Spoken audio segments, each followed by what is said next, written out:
रामगढ़ नाम के गांव में 3 मशहूर चोर रहा करते थे, जिनका नाम मंगू, रंगू और भोला था। इन तीनों की चर्चा दूर दूर तक फैली हुई थी। एक दिन तीनों आपस में बातें कर रहे होते हैं। तभी मंगू बोला, क्यों भाई रंगू, आज किसका घर साफ करने का प्लान है? रंगू कहता है, अरे मैं क्या बताऊं मंगू, मुझे तो इस गांव में कोई अमीर लगता ही नहीं है। अब तुम ही बताओ किसके घर चोरी किया जाए। मंगू कहता है, गांव भर में एक मुखिया ही है जिसके घर हमने आज तक चोरी नहीं की है, तो क्यों ना आज उसके घर ही चोरी की जाए।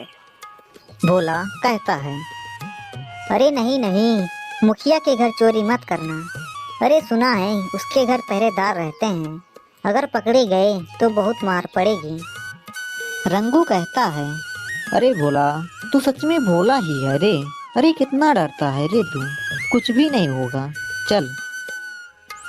यह कहकर तीनों चोरी करने के लिए मुखिया के घर निकल पड़ते हैं और शाम को मुखिया के घर पहुंचते हैं और छिप छिप कर सारा धन चोरी करके वहां से भाग लेते हैं। और वे चोरी किए गए धन का बंटवारा करने के लिए गांव से दूर चले जाते हैं।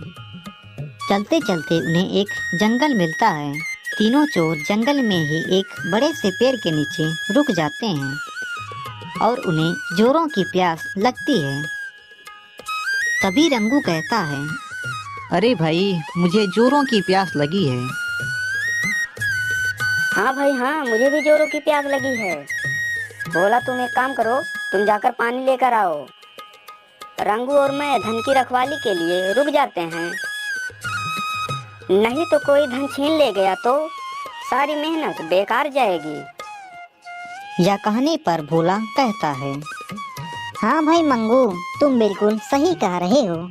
मैं पानी लेने के लिए जाता हूँ, तुम दोनों धन की रखवाली करने के लिए यहीं पर रुक जाओ।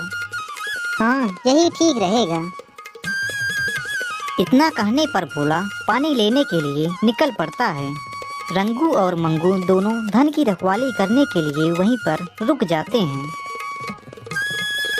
भोला पानी की तलाश में इधर उधर भटक रहा था, लेकिन उसे कहीं पर भी पानी नजर नहीं आ रहा था। तभी उसे रास्ते में एक आदमी जाते हुए दिखाई देता है, तो भोला उससे कहता है, सुनो भाई, क्या तुम मुझे बता सकते हो कि इस जंगल में पानी कहाँ पर मिलेगा? वह आदमी भोला से कहता है, भाई इस जंगल में तो तुम्हें पानी कहीं पर भी नहीं मिलेगा, लेकिन इस जंगल से थोड़ी दूर पर एक नदी है, वहाँ पर तुम्हें पानी मिल सकता है। यह सुनते ही भोला खुश हो जाता है और उस आदमी को धन्यवाद करके नदी की ओर निकल पड़ता है। इधर मंगू और रंगू आपस में बातें कर रहे होते हैं। तभी रंगू कहता है, भाई मंगू, एक काम करते हैं, हम दोनों मिलकर उस भोला को मार देते हैं और हम दोनों धन को आपस में आधा आधा बांट लेंगे। तभी मंगू कहता है, ठीक है भाई, जैसा तुम कहो। इधर भोला पानी पीता है और सोचता है, क्यों ना पानी में जहर मिला दिया जाए, जिसे पीकर दोनों मर जाएंगे और सारा धन मेरा हो जाएगा। हाँ, यह ठीक रहेगा।